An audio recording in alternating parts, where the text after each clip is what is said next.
ہم یہ دیکھتے ہیں کہ رسول اکرم صلی اللہ علیہ وسلم کا دور مبارک نبوت کا 23 سال ہے. رسول اکرم صلی اللہ علیہ وسلم کا دور مبارک نبوت کا 23 سال ہے، مگر کبھی بھی نبی کریم صلی اللہ علیہ وسلم نے ان 23 سالوں کے اندر اپنی سالگرہ، جنم دن، برتھ ڈے منانے کی اجازت دی؟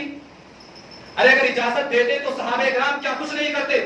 لیکن ان 23 سالوں کے اندر جشن میلاد کا کوئی پتہ نہیں چلتا، جشن میلاد کا کوئی ثبوت نہیں ملتا. یہ 23 سالہ دور مبارک ہے رسول اکرم صلی اللہ علیہ وسلم کی نبوت کا.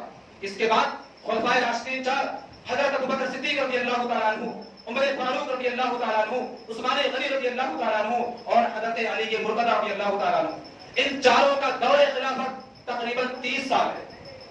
رسول اکرم صلی اللہ علیہ وسلم کا دور نبوت 23 سال، کہیں جشن میلاد کا ثبوت نہیں ملتا.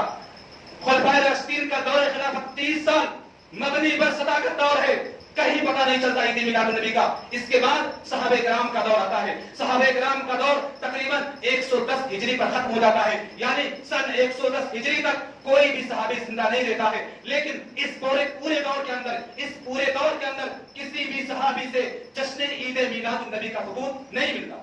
اس کے بعد صحابہ کرام کے بعد ان کے شاگردان کا دور آتا ہے. تابعین نظام کا دور تقریباً 220 ہجری پر ختم ہو جاتا ہے.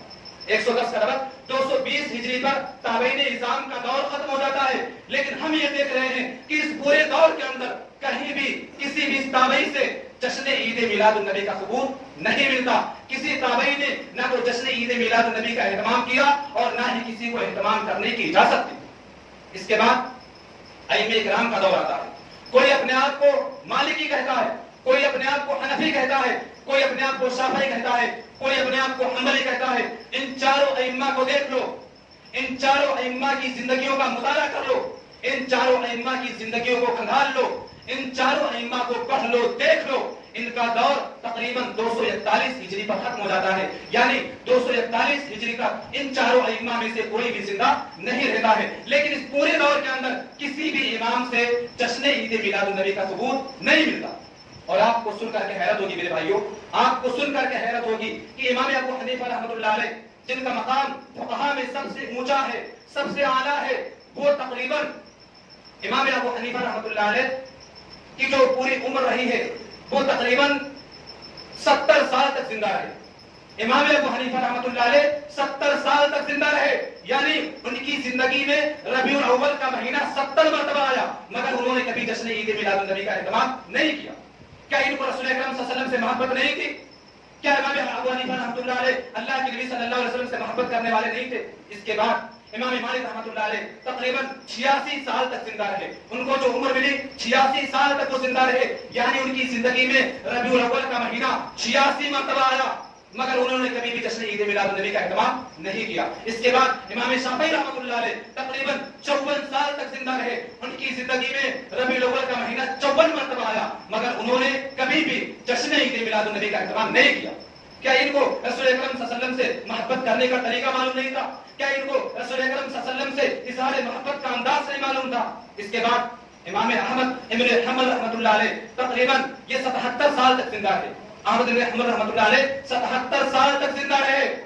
ان کی زندگی میں ربیع الاول کا مہینہ 77 مرتبہ آیا، مگر انہوں نے کبھی بھی جشن عید میلاد النبی کا اہتمام نہیں کیا. رسول اکرم صلی اللہ علیہ وسلم کا دور نبوت 23 سال، خلفائے راشدین کا دور خلافت 30 سال، صحابہ کرام کا 110، تابعین نظام کا 220، ائمہ کرام کا 240، کہیں ثبوت نہیں ملتا عید میلاد النبی کا. اور پیران پیر حضرت شیخ عبد القادر جیلانی رحمۃ اللہ علیہ ان کی مشہور کتاب غنیۃ الطالبین کے اندر اس بدعت کا کہیں کوئی تذکرہ ہی نہیں ملتا.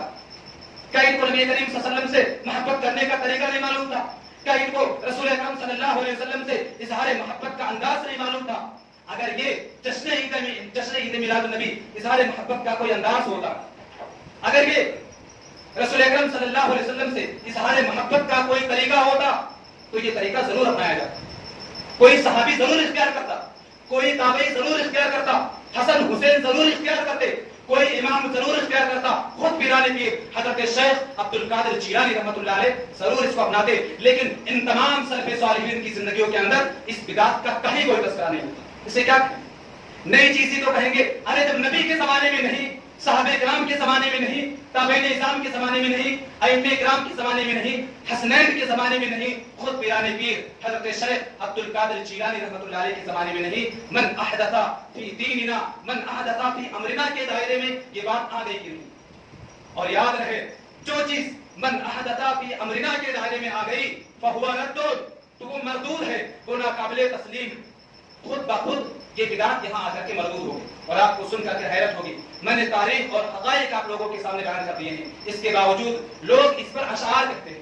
ایک شعر مجھے ملا ہے اس سلسلے میں، آپ دیکھیں کہ اس شعر کے اندر کیا کہا گیا ہے۔ شعر ہے کہ نثار تیری چہل پہل پر ہزاروں عید ربیع الاول، نثار تیری چہل پہل پر ہزاروں عید ربیع الاول، سوائے ابلیس کے جہاں میں سبھی تو خوشیاں منا رہے ہیں، سوائے ابلیس کے جہاں میں سبھی تو خوشیاں منا رہے ہیں۔ میرے بھائیوں اور بزرگوں، اگر ہم اس شعر پر غور کریں، مجھے معاف کیجئے گا، سوائے ابلیس کے جہاں میں سبھی تو خوشیاں منا رہے ہیں۔